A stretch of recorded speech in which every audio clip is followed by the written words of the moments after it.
El primer grito no vino de una persona, lo juro, no era humano. Salía del interior de la casa en llamas, como si el fuego respirara, como si cada chispa tuviera garganta. El calor me golpeó la cara antes de entrar, y el aire olía a carne quemada, pero no había nadie ahí todavía. Cuando apunté la linterna al pasillo, vi una sombra moverse contra el humo. No corría, caminaba. Y entonces escuché mi nombre, claro, entre los crujidos de la madera. Luis. Solté la manguera. Pensé que alguno de mis compañeros estaba adentro, pero la radio estaba muda y todos seguían afuera. A veces pienso que aquella noche no fue un incendio, fue algo que quería que entrara. Ahora entiendo que el fuego no solo destruye, también recuerda. Y algunas llamas nunca se apagan. Suscríbete, deja tu like y comenta tu país y ciudad. Nunca olvidaré la noche del depósito industrial.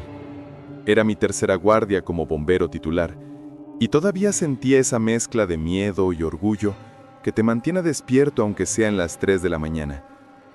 Habíamos recibido el aviso de un incendio en un viejo almacén de productos químicos, abandonado desde hacía años.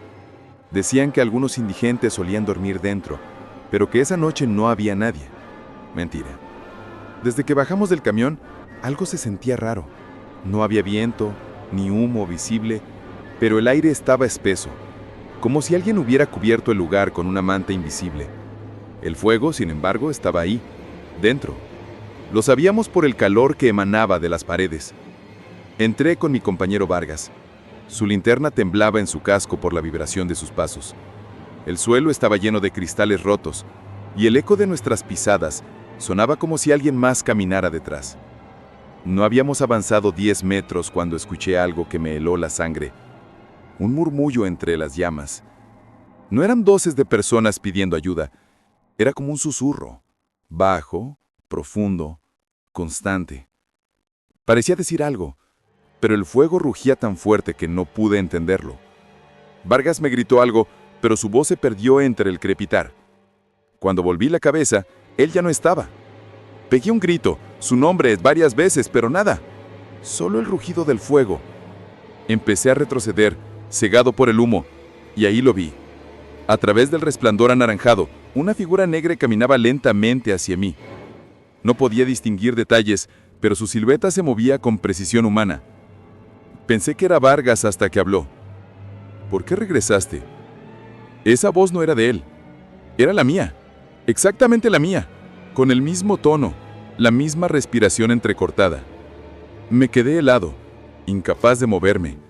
La figura levantó la cabeza y, entre el humo, pude ver su rostro. El mío. Di un paso atrás y caí al suelo. La linterna rodó y se apagó. El resplandor del fuego era lo único que me permitía ver cómo aquella cosa me observaba sin moverse, sonriendo con una calma que no era humana. Sentí que el aire me ardía en los pulmones y una parte de mí pensó que estaba alucinando por el calor. Pero entonces lo escuchó de nuevo, justo detrás de mí, tan cerca que pude sentir su aliento. «Luis». Giré de golpe y no había nadie, solo la pared ardiendo. Golpeé la puerta de salida con el hombro y logré salir tambaleando. Los demás estaban afuera gritando mi nombre. Según ellos, no habían perdido contacto visual conmigo. Dijeron que me vieron salir solo, sin detenerme a un segundo. Pregunté por Vargas, y me miraron confundidos. «¿Quién?», me dijo el jefe. «¿Entraste solo?». No lo creí. Juraría haber hablado con él antes de entrar. Incluso recuerdo el sonido de su voz por el intercomunicador. ¿Revisaron las grabaciones de radio? Nada, ni una señal, ninguna transmisión desde mi casco. Esa noche no dormí. Me duché durante 1 hora tratando de quitarme el olor a humo, pero el agua tenía otro olor. No era ceniza, era como cabello quemado. Revisé mi uniforme y en el interior del casco encontré algo pegado, una huella negra, con la forma de una mano abierta, pero los dedos alargados, demasiado largos para ser humanos. Llevé el casco al depósito del cuartel, pensando que al día siguiente todo tendría sentido, pero nadie lo volvió a ver. ¿Desapareció? Igual que Vargas. A la semana siguiente, la estación recibió otra llamada del mismo lugar. El depósito, el mismo, volvía a arder. Pero cuando llegamos, estaba vacío. Las paredes ennegrecidas, pero sin signos de fuego reciente. En medio del piso, encontramos algo que no debería estar ahí. Un casco de bombero, derretido, con un nombre grabado en la parte interior. Vargas. No había registro de ningún bombero con ese apellido en nuestra estación. Ninguno. Y sin embargo, su voz seguía en mi cabeza, repitiendo una sola frase entre el eco del fuego. Nosotros no apagamos incendios. Los despertamos. Desde esa noche, cada vez que escucho el rugido de las llamas, siento que me llaman por mi nombre. Esa noche, el turno empezó con un silencio extraño. En la estación todos estábamos tensos, sin saber por qué. Nadie hablaba demasiado, ni siquiera los novatos. Solo se oía el zumbido de los ventiladores viejos y el goteo de una tubería oxidada cerca del baño. Yo había intentado dormir un rato en la litera, pero me despertó algo que no supe identificar. No fue un sonido, ni una sensación. Fue una ausencia. Como si algo hubiera dejado de existir por unos segundos dentro del aire. El aviso llegó a las 2:17. Un edificio antiguo, 3 pisos en el barrio viejo. Fuego visible desde la calle. A esa hora no debería haber nadie, pero un vecino aseguraba haber escuchado gritos. Cuando llegamos, el fuego no estaba afuera. Se veía una luz anaranjada moviéndose detrás de las ventanas, como si alguien caminara con una antorcha de habitación en habitación. Mientras el jefe daba instrucciones, una mujer apareció en la esquina. Estaba descalza, con la ropa sucia y el cabello pegado al rostro. Se acercó a mí, temblando, y me dijo algo que me heló la sangre. «Mi hijo sigue dentro, pero el fuego no lo deja salir». Intenté tranquilizarla, y entré con 2 compañeros más. El calor era insoportable, pero algo no cuadraba. Había zonas completamente frías, mientras que otras, sin fuego visible, ardían al tacto. Las escaleras crujían como si algo caminara sobre ellas. El humo era espeso, pero no olía a madera ni plástico. Olía a cabello, a grasa, a algo vivo. Al llegar al segundo piso, oí un llanto. Venía de un cuarto cerrado. Pegué la oreja a la puerta y escuché una respiración entrecortada, un sollozo infantil. Le grité que íbamos a entrar. Nadie respondió. Empujé con el hombro y la puerta se abrió con un gemido metálico. La habitación estaba vacía, pero el llanto continuaba. Salía del armario. Abrí las 2 puertas de golpe y dentro no había nada, solo una pared negra marcada por el hollín. Y entonces, desde dentro de esa pared, una voz infantil susurró: «¿Por qué me dejaste aquí?». Retrocedí un paso. Uno de mis compañeros se acercó con la linterna y el rayo de luz atravesó el humo, iluminando algo en el suelo. Era un pequeño zapato, completamente seco, como si el fuego lo hubiese evitado. Cuando bajamos para salir, la mujer seguía afuera. Lloraba, pero no miraba el edificio. Miraba el camión, directamente a mi casco, como si supiera algo que yo no. Me acerqué y le dije que no habíamos encontrado a nadie. Ella dejó de llorar y me susurró: «Lo sé. Él murió aquí hace 5 años, pero el fuego lo sigue llamando». Mis compañeros la miraron, incómodos. Decidimos volver a entrar, solo para confirmar que no quedara ningún foco activo. Pero al llegar a la puerta, el edificio estaba completamente oscuro. Ninguna llama, ningún humo, como si el incendio nunca hubiera existido. El jefe ordenó revisar los registros térmicos del camión. Los sensores mostraban algo imposible: temperatura extrema en los pisos superiores, pero sin signos de fuego real. Solo calor localizado en 3 puntos exactos, alineados como si alguien se moviera de un cuarto a otro. A la mañana siguiente, cuando limpiábamos el equipo, Noté que mi casco tenía marcas de dedos, como si alguien lo hubiera sujetado de atrás. No de hollín ni de ceniza. Eran huellas de algo pegajoso, brillante, como resina negra. Nadie más lo había tocado. Esa noche soñé con el cuarto del armario. Soñé que abría la puerta y que el zapato seguía ahí, pero había otro al lado, más grande, igual de seco, y una voz, la misma, repitiendo: ¿por qué me dejaste aquí? Me desperté empapado de sudor. Fui a beber agua, pero el grifo de la cocina escupió humo. No vapor, humo. Lo cerré de golpe y esperé. El olor volvió, cabello quemado. Desde entonces, cada vez que entro a un incendio, escucho un sollozo antes de oír cualquier otra cosa. A veces no lo oigo con los oídos. Lo siento en el pecho justo antes de que las llamas se abran ante mí, como si me reconocieran. Un viejo del cuartel, ya retirado, me dijo una vez algo que nunca olvidé. El fuego no destruye, hijo, devuelve. No lo entendí en ese momento. Ahora sí, porque cada incendio al que voy parece conocerme un poco más. Y cada voz que escucho suena un poco más parecida a la mía. Nunca imaginé que un incendio pudiera sentirse como una trampa. No hablo del calor ni del humo. Hablo de la sensación de que el fuego te observa, calcula, espera el momento exacto en que tu respiración se vuelve predecible. Fue en una madrugada de invierno, en una zona rural donde los bomberos llegamos tarde porque la señal era mala y la gente habla poco. Nos llamaron por una granja. El granero en llamas, luz naranja recortando la silueta de los hilos contra la niebla. El dueño estaba en la vereda, pálido, con las manos quemadas hasta el hueso, murmurando sin voz. No supo decir cómo empezó, solo repetía una frase rota. No podía moverse, no podía verlo, pero sabía que no debía salir. Entramos en grupos. El frío cortaba la cara afuera, pero una vez cerca del granero el aire se volvió húmedo y pesado, con un canto metálico que no sabíamos de dónde venía. Las vigas crujían como si respiraran. Lo primero que noté fue la ausencia de animales. En una granja en incendio esperas cacareos de gallinas, balidos, el sonido de algo vivo huyendo. Aquella noche el silencio era absoluto, casi ceremonial. Fuimos al interior con mochilas de agua y máscaras, avanzando sobre tablones rotos y bultos que no pude identificar. El fuego estaba en capas. Abajo, una lengua naranja que devoraba paja. Arriba, un calor seco como si atravesaras una puerta invisible que te pelaba la piel. ¿Alguna vez pensé que el humo nubla la vista?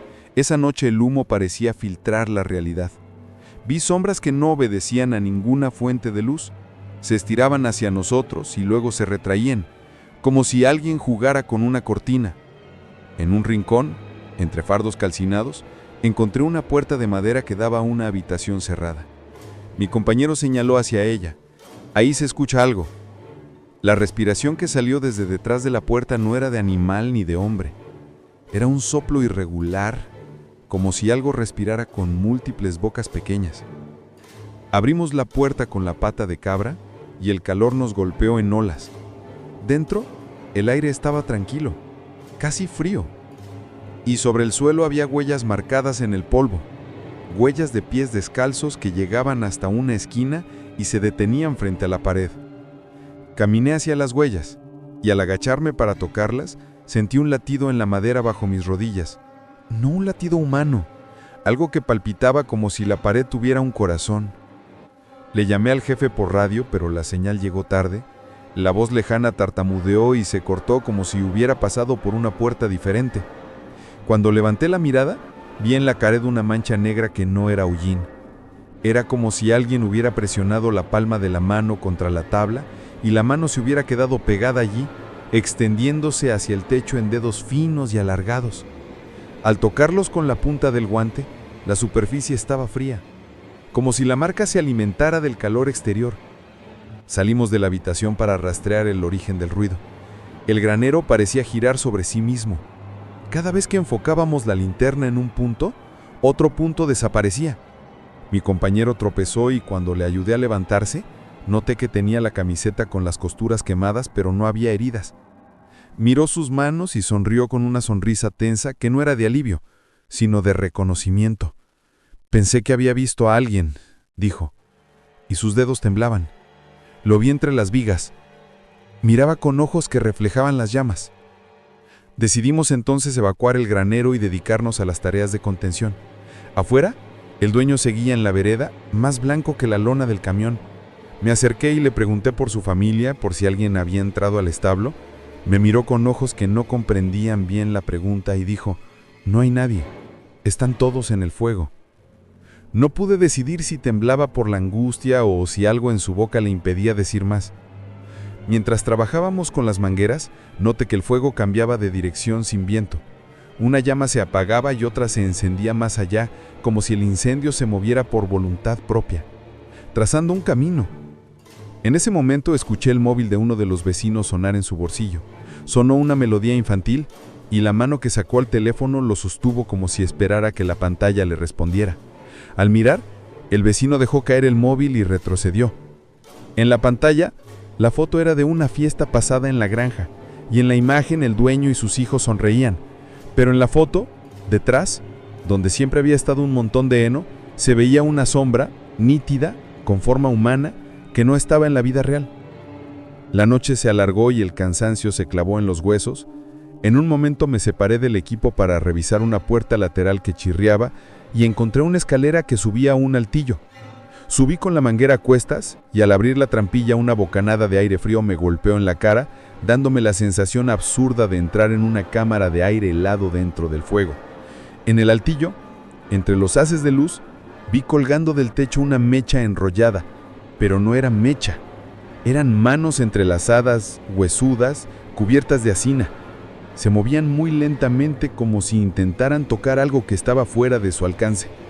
Al mirarlas sentí una náusea profunda y un recuerdo que no podía situar, la voz de mi madre llamándome al borde del sueño cuando era niño.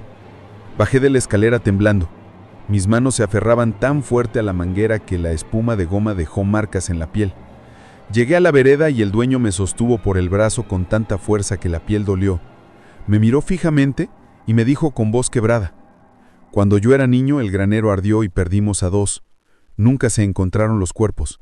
Desde entonces, algunas noches las sombras regresan y miran a la gente que vive aquí hasta que alguien responde». Intenté calmarlo. Le dije que haríamos un rastreo por la mañana con más gente que se quedara a salvo, pero sus ojos no buscaban consuelo. Buscaban testigos. Al terminar el relevo, ya de mañana, cavamos en el lugar donde su padre decía que habían intentado apagar el incendio años atrás. No esperábamos nada, solo cerrar heridas abiertas. La espada chocó con algo blando y húmedo. Cuando retiramos la tierra, encontramos un zapato infantil carbonizado en el borde, pero sorprendentemente entero, y al lado una medalla oxidada con un nombre grabado. No era el nombre del dueño, era otro, de alguien que había vivido allí mucho antes. En la medalla las letras parecían recientes, como si alguien las hubiera repasado con un punzón. Esa noche en la estación me di cuenta de que mi casco tenía una mancha nueva en la parte interior, una marca circular, suave al tacto, que no se parecía a hollín ni a suciedad.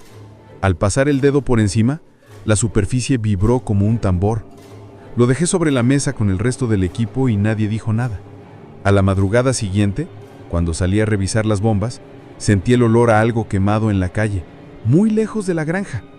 Seguí el olor caminando y en la niebla encontré huellas pequeñas que se dirigían hacia un campo abierto y se perdían en la hierba helada. No sé si fue el cansancio, la niebla o otra cosa, pero sentí que algo me miraba desde el borde del campo. No era una forma clara, solo una sombra que se sostenía fuera del rango de la linterna. Me quedé inmóvil y por primera vez oí mi propio nombre susurrado en el viento, como un eco pasado por una parrilla ardiente. No pude moverme demasiado rápido después de eso. Desde entonces, cuando cierro la puerta del camión en las salidas nocturnas, miro siempre hacia el altillo por si alguien me mira desde la oscuridad. Y cuando el silencio se vuelve demasiado profundo, sé que no es silencio. Es la espera del fuego por alguien que responda.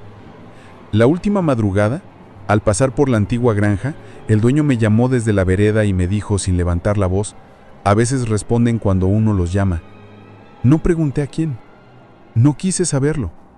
Solo recogí mi equipo y me fui, con la sensación de que si alguna vez vuelvo y alguien me llama por mi nombre entre las brasas, la respuesta ya no será solo mía. He contado estas 3 historias muchas veces en mi cabeza, pero nunca en voz alta. No porque no me crean, sino porque cada vez que las repito, algo vuelve a arder dentro de mí. A veces pienso que el fuego no es un fenómeno, sino una conciencia que se alimenta de memoria. Nosotros, los bomberos, creemos dominarlo, contenerlo, extinguirlo. Pero ¿y si solo lo despertamos? ¿Y si cada chispa que dejamos morir guarda nuestro aliento, nuestro nombre, nuestro miedo? Desde aquella última noche, el fuego ya no suena igual. Antes rugía, ahora respira. Cuando me acerco a una llama siento que me reconoce. El calor tiene una cadencia, un pulso que acompasa mi corazón. A veces, cuando cierro los ojos, veo rostros dibujados en el humo. Hombres, mujeres, niños. Algunos con las manos extendidas, otros con la boca abierta, como si intentaran pronunciar mi nombre. No lo hacen.